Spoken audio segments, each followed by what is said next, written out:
नमस्कार दोस्तों, मैं हूं नेहा दुबे और आप देख रहे हैं गुल्लक, जहां हम आपके लिए लाते हैं आसान भाषा में आर्थिक दुनिया की सबसे बड़ी बातें।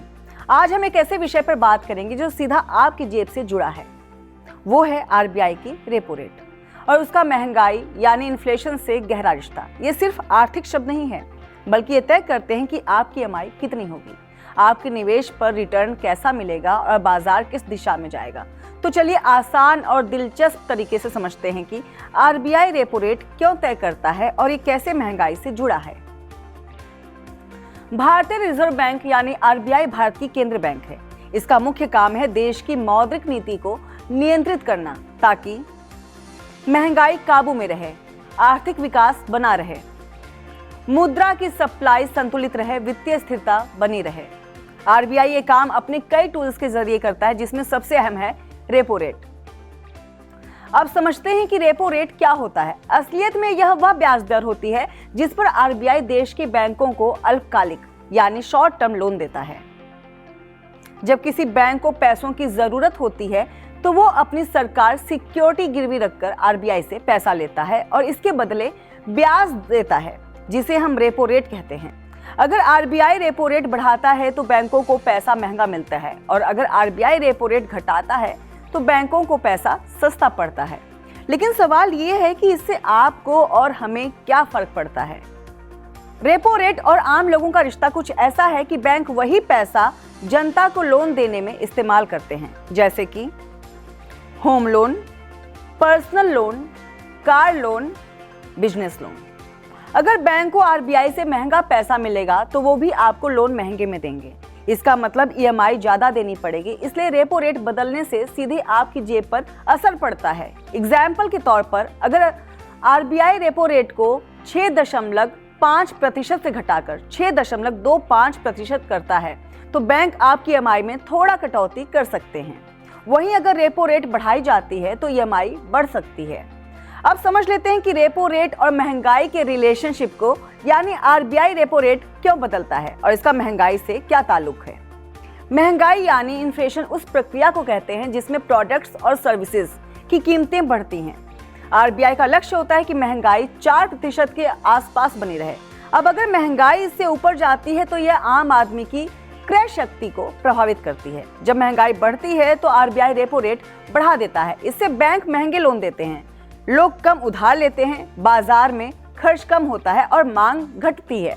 डिमांड घटने से कीमतें घटती हैं, यानी महंगाई पर लगाम लगती है। वहीं जब महंगाई कम होती है या आर्थिक गतिविधियां धीमी होती हैं तो आरबीआई रेपो रेट घटा देता है, ताकि बैंक सस्ते लोन दें, लोग ज्यादा खर्च करें और बाजार में रफ्तार आए। यह एक बैलेंसिंग एक्ट है। हर 2 महीने में आरबीआई की मॉनेटरी पॉलिसी कमेटी यानी एमपीसी बैठक करती है, जिसमें रेपो रेट को लेकर फैसला लिया जाता है। एमपीसी यह देखती है कि वर्तमान महंगाई दर कितनी है, वैश्विक परिस्थितियां कैसी हैं, क्रूड ऑयल और खाने पीने की कीमतें कैसी हैं, देश में मांग और आपूर्ति का संतुलन कैसा है, रुपए की स्थिति क्या है। इन सबको ध्यान में रखकर आरबीआई तय करता है कि रेपो रेट को बढ़ाना है, घटाना है या स्थिर रखना है। अब बात करते हैं कि रेपो रेट के बदलने से आपके निवेश और फाइनेंशियल प्लानिंग पर क्या असर होता है। रेपो रेट घटे तो ईएमआई घट सकती है, रेपो रेट बढ़े तो ईएमआई बढ़ सकती है। रेपो रेट बढ़ने पर बैंकों को ज्यादा ब्याज देना पड़ता है तो एफडी रेट्स बढ़ सकती हैं। घटने पर एफडी पर ब्याज घट सकता है। रेपो रेट बढ़ने पर शेयर बाजार थोड़ा दबाव में आ सकता है, घटने पर लिक्विडिटी बढ़ती है, जिससे बाजार में तेजी आ सकती है।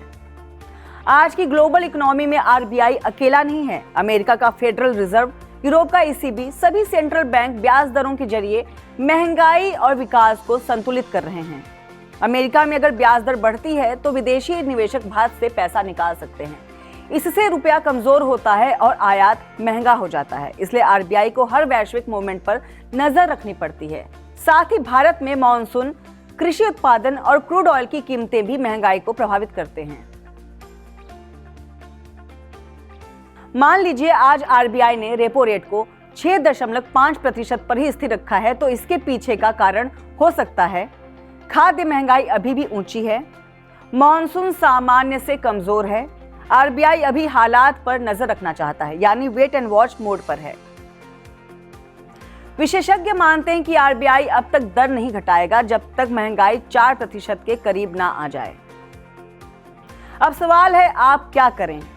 ईएमआई देने वालों को अपनी लोन की ब्याज दर को निगरानी में रखने और अपने फिक्स से फ्लोटिंग पर शिफ्ट करना बेहतर लगे तो विचार करें।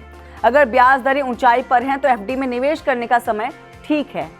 ब्याज दरें स्थिर हैं तो बाजार में स्थिरता बनी रहेगी। सेक्टर वाइज निवेश करें। उम्मीद है कि आपको यह वीडियो अच्छा लगा होगा। अगर हाँ तो जनतंत्र टीवी को लाइक करना, शेयर करना और सब्सक्राइब करना बिल्कुल ना भूलें। तब तक के लिए बाय बाय, टेक केयर और अपना ख्याल रखें।